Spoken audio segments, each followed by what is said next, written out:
What's going on, beautiful people of YouTube? This is Renebean, and I am so excited to do this unboxing and review of the Brawler 64 released from Retro Fighters. This was the very first Kickstarter funded item that I've ever gotten, that I've ever actually backed, and I've waited months for this thing. I am so excited to give this thing a shot.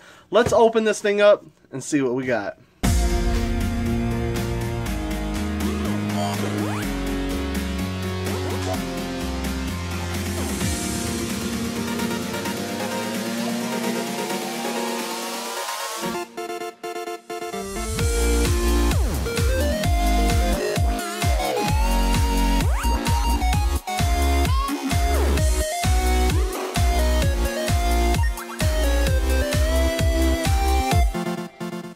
Alright guys, so just like I was saying, this was the very first Kickstarter funded item that I've ever backed. I've never done Kickstarter before.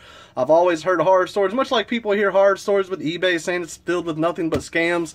I heard the same thing about Kickstarter, people not getting their money, you know, yada yada. But when I heard about this thing, I was on board with it. It only cost me $20. That's the only money that I put into this thing, and it finally showed up on my doorstep.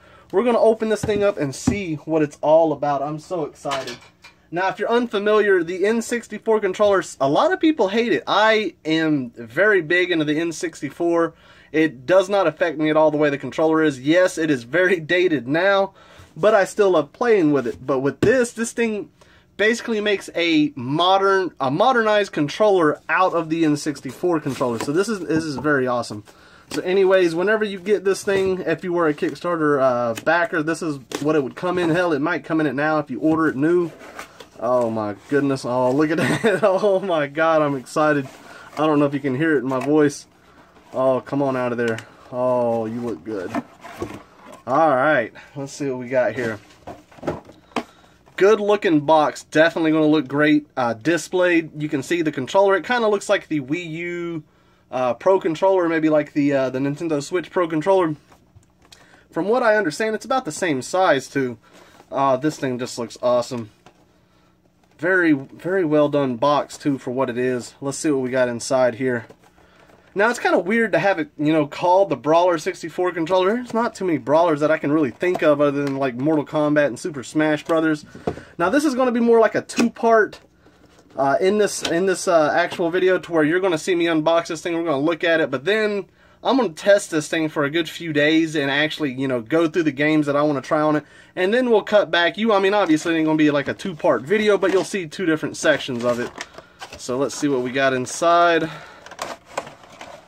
Oh, yeah. How are you looking? Oh, you look good and beautiful. And that's pretty interesting to the Kickstarter, because like I said, I've never done it, and they would just constantly give you updates, and they'd ask for your feedback on how you want it to be, you know, color-wise and all that. I would love a blue controller that was transparent, which is what I suggested, but for the first release, I think they all just stuck with the gray. This is the manual here, I suppose. Quick start instruction manual, plug in and ride. That'd be the only thing I can imagine. From what I understand, one of the backers, yeah, if you pledged high enough, you can get your name and, you know, the backing, which I didn't do, but $20, I was happy to not donate, but to get this awesome controller. This thing just, I'm so excited to put this thing in my hands. I've waited so long for, oh my goodness, I love the feel of it. Oh, that feeling, I don't know the best way to describe that, maybe like fantastic. Ooh, that feels good. How's that? It's even got your slot for your rumble pack and your memory card right there. I heard issues where if you press the left bumper, I can kind of feel it. What it is if you press it, ignore the ink on my finger. I've been doing packages today. God, that feels good. Kind of has a click to it. I don't know why. I mean, there's no clickable. D-pad feels really good. It's light, which is okay. I imagine with the rumble pack or a memory card in there, it'll feel nice and weighted. But that feels really good. It's got good grip. And let's see, you see how you have the L and R bumpers, and then you have the Z button. You have two Z buttons now, so obviously on a standard N64 controller acted as your trigger. You got a Z button on either way. I'm so excited to play Mario Kart with this thing. That's going to be the first game that I test. Start button directly in the middle. The D-pad's really low. I don't know if you can see that well, but it is really low. A lot of games utilize the D-pad I know a lot of wrestling games did. As far as that joystick goes, the joystick feels really good. I love that grip on top of it. It's very, very rubbery kind of. I don't know how to explain that, but it's nice. The Z buttons are a little stiff. I don't know how that's going to work. Maybe they'll loosen up over time. I really don't feel. Well, I can kind of feel it. It's just a little click when you hold that left bumper down. Yeah, I kind of feel it. They sent me an update saying that there might be a replacement part, or they just might, you send this one and get another one out of it. I don't know how that's going to work. That looks good. That really does. That's very well done with the modeling. We're going to test this thing out. I see if you look down inside, it's kind of cockeyed, the actual thing that holds the memory card in place. That's not a big deal to me. All right, guys, I'm going to test this thing for a few days and see what we got. Obviously, you're going to see me here in a few seconds after we go over some games, but I am so excited, guys. See you there. Alright, guys, so we are back in the game room, obviously. It's been, I don't know, maybe a week or so since I actually unboxed this thing, but I wanted to wait until I actually played this thing. I mean, I wanted to run through some games, have some fun with it, try to find some flaws, try to find the perks of it, and I feel I've done that now. It's been long enough time.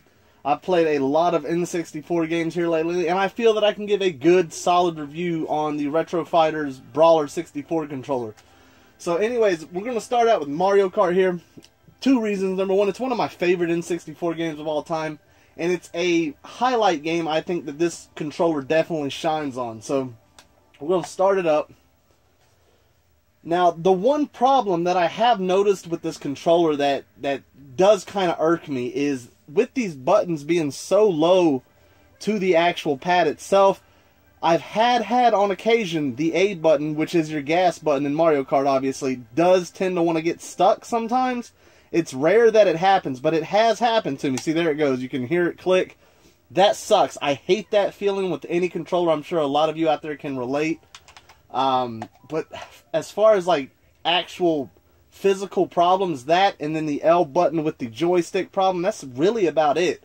I don't know if over time working this thing a little bit more it'll less likely do that, but I'm hopeful that it will. Outside of that, when it comes to games like Mario Kart, let's start us up a course here. I love me some Mario Kart. Had a very good run last week actually. Had to get my face back with old Cheeto. As a lot of you know, every Sunday, for the most part, we get the fellas over here and we do a little gaming. And this controller definitely shines in Mario Kart. The joystick works so well with it. Having the Z buttons on either side makes it very nice. I use just about the Z button on the left side only. Very rarely have I used it on the right. And most games are typically designed for you to use them with your left hand if you were holding the controller like you naturally would. But it is nice to have that option. Now, I am finding it weird to actually play this game and talk to you guys out there, but I am definitely loving it. When it comes to a racing game, this controller is very hard to put down. The joystick being as fluid as it is and with the type of grip that it has, it feels very nice. It feels very fluid. And I haven't had any other issues outside of that A button. And that may be just for the fact that I've been playing so much Mario Kart lately and I've done that myself. I don't know if anybody else has had that issue. But when it comes to a controller, that is one thing that definitely gets under my skin, is when that A button decides, or when any button decides to stick or get caught up underneath itself. Oh, it drives me wild. And that is one thing that I have found with this controller for it to do. But you really got to be mashing it. And, you know, we all got that mentality. The harder you press a button, obviously, the faster you're going to go. I mean, we learned that since childhood. But if you're, you know, playing casually, you're not mashing the hell out of it, it's not going to happen. And like I said, some controllers work themselves out and they'll never do it again. I don't know. I haven't opened this thing up. Maybe it's something that can be addressed. But it hasn't affected me to the point to where I'm putting this controller down. In fact, as you'll find out with this review, my opinions on this controller are so great, I plan on getting 3 more of these controllers so I can have one for anyone who wants to play whenever they come over.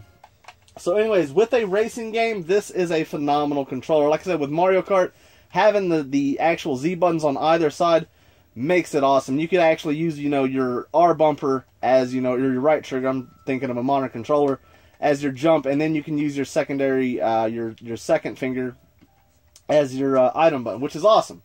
Let's move on to another game, and this is something that a lot of people questioned. I questioned it myself, and that is the actual sensitivity of this joystick. Let's get this started. Excuse me.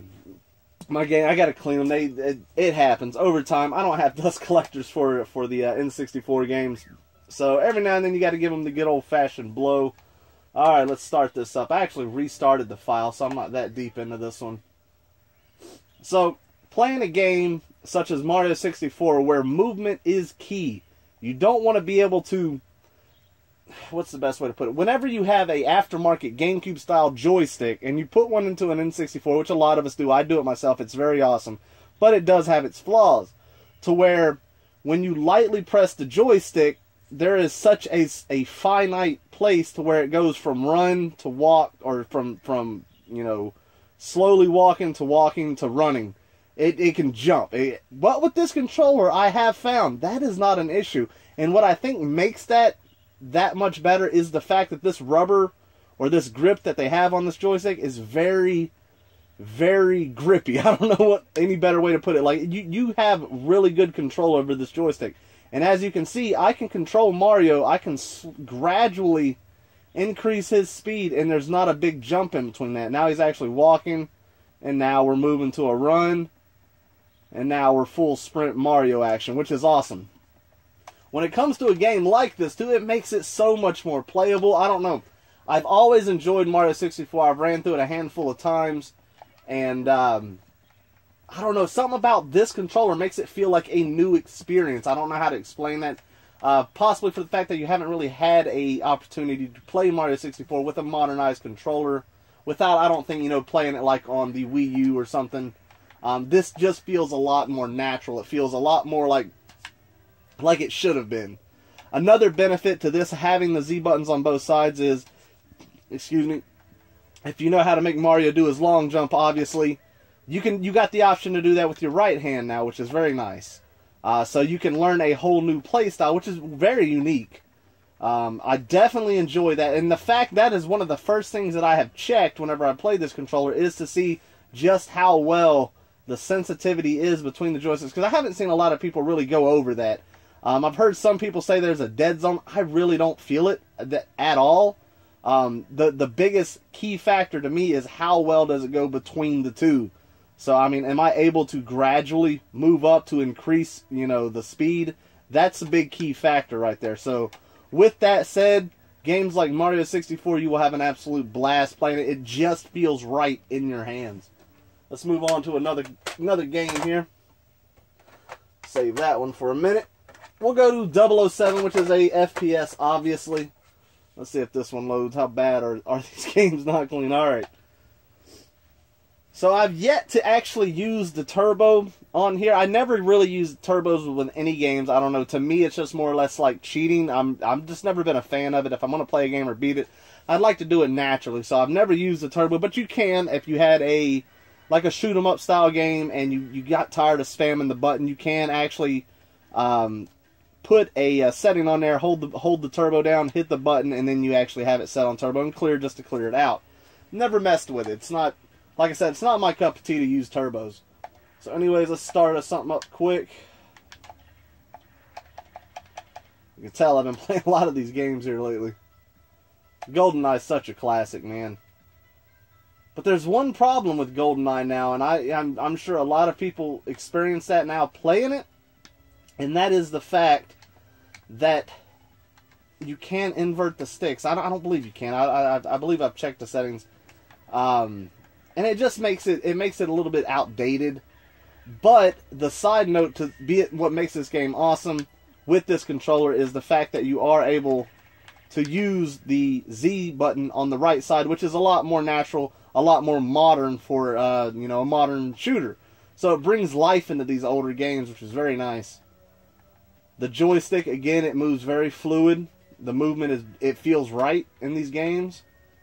I'm sitting here acting like I don't know what to do. It's like I said, it's kind of weird talking which is very nice. And see, what's really good about this is while you're walking, to make it, you know, feel a little bit more like a modern style shooter, you're able to hold your left bumper and use the Z button to actually shoot. So you can bring up your aiming reticule, and then you can actually shoot with the right Z button, which that makes it feel a lot more modern, and that is very awesome. That is one thing that this controller has brought to a lot of N64 games, is the modernization of it.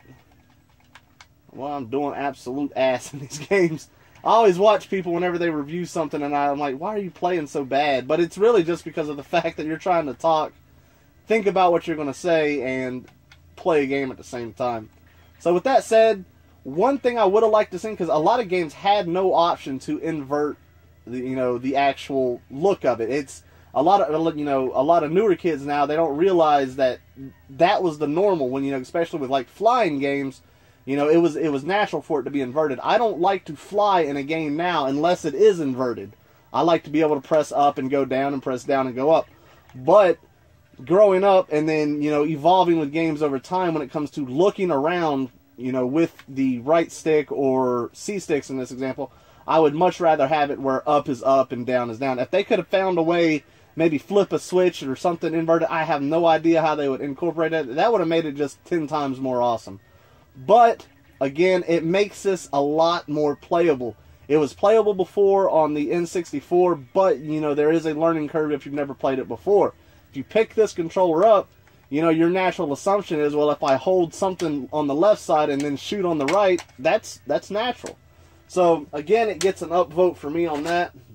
Now, here's a game I've been really wanting to try out with it, and I've been putting a lot of time into this one, and that's Mortal Kombat 4, simply because this is called the Brawler 64.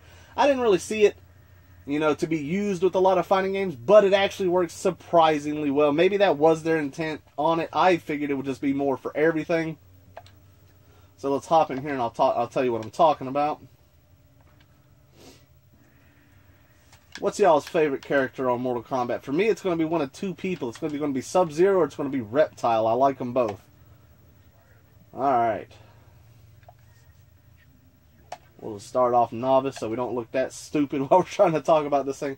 So what makes this good is obviously you got one of two options. You can play it. You can play it with the actual joystick, or you can play it with the D-pad. The D-pad shines in this. It is very precise. It does a very good job. Oh, I can't remember anything about... Oh, Lord. Scorpion's eating my ass up. But like I said, the D-pad does shine in this. It does make these games feel a lot more natural. The D-pad on the N64 was stiff and it was very hard. Like you definitely had to put a little bit of juice into your your actual presses. While with this one's very light. It's recessed a little bit lower than a normal D-pad, but that's okay. It does kind of work to your advantage in here. Plus, you can use your joystick. Now, I never like to use joystick when it comes to a fighting game because they're not as precise as you want it to be. If you're trying to do a special move, a down left A or a down right B, whatever it may be, and you try to do it with the joystick can kind of fly in the wrong direction, or just it doesn't read as well as using the actual D-pad. But with this one, it does, and it does a pretty damn good job. Good job, Scorpion, you dickhead. But with that said, fighting games are very natural on this. Now, the last game we'll talk about, and I wanted to pick, 5 games that kind of gives you the basic of what you would expect out of this controller. Now, I'm sure some games control completely different. People like, we should have tested this. These are the games that I like to play, and the types of games that I like to play. This game, for any Smash Brothers game, I am not a good Smash Brothers player. This is something I never practiced in. It was nothing against the game. I like them, and I get my ass kicked whenever I'm playing with other people. I'm not going to shy away from it for the most part, unless there's something else to play. But this is a game that needed to be tested on this system. So we'll start us up a game here. Classic Link. Oh God, I got it set it on hard. We don't want that. I want to look like I know what I'm doing, which I don't. Oh, there we go. Alright. So this is an example of where the joystick works really nicely when it comes to a fighting game. I really enjoyed it with this one. It works really well. Oh, what is he dead? Come on now. I haven't done much of anything. People are looking at me like this guy is terrible when it comes to Smash, but I admit that. That is okay. Again, this works out to your advantage of having the Z button on the left side or the right side. You can block one of two ways, whichever you find quicker, or some people may even work it to be both, which is nice. There you go, running into that bomb. Yeah, we both did. But this is just another good example. Now this is where you're going to find that you are feeling a difference with the actual bumpers. Like, you can feel one move the other, and then when you're using the actual joystick with it, you can feel that in there. It doesn't affect the gameplay. It's more of a mild, annoyance than anything. It's nothing that I think is going to be a game changer. Now, I did get an email since I started this thing that said they're looking for a fix, or you'll probably just send it in and get a replacement. With that said, I mean, the Kickstarter program was, fantastic. I've had nothing but good things to say about the controller. There's only a few flaws. The A button sticking. I haven't had any of the other buttons sticking, but I haven't had to use them quite as much as I had to use the A, which is your main button with the N64.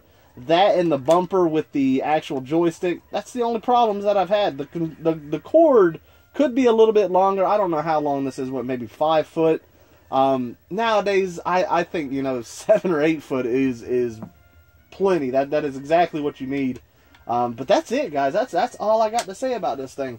I'm sure there's some games that you wanted to see me play that I didn't, but these are the games that I feel tested this controller's ability. I didn't use the turbo. Like I said, I'm not a fan of the turbo. It's something that I stay away from. So if I was to give this a full, honest review, like if I was to grade this thing on an 8 out of 10, or I've done ruined it, on a 10 scale, it would be an 8 out of 10. It does have a few flaws which set it back, but it's a solid controller. It's very light. What's going to separate this thing from being something you should get or something you should avoid is the price tag. Now, when in the email it said that they're making a new model, it's going to be transparent. I mean, they're upping the charge for the Kickstarters to be like 25 or 30 bucks. I can't remember. If they keep this for a retail release under 40 bucks, it's definitely worth it. If it goes above that, I haven't looked into it for pricing. They try to sell this thing for 60 bucks. Avoid it. It's not worth it. A standard N64 controller will do you just fine unless you just, want to be an elitist and get something like this. I personally am going to get 3 more of these, so I have one for each, one of the fellas when they come over, and we can jam and I can stomp ass on some Mario Kart, or get, my ass stomped on some Smash Brothers. This is definitely one to buy, guys. Check it out. Retro Fighters, Brawler 64.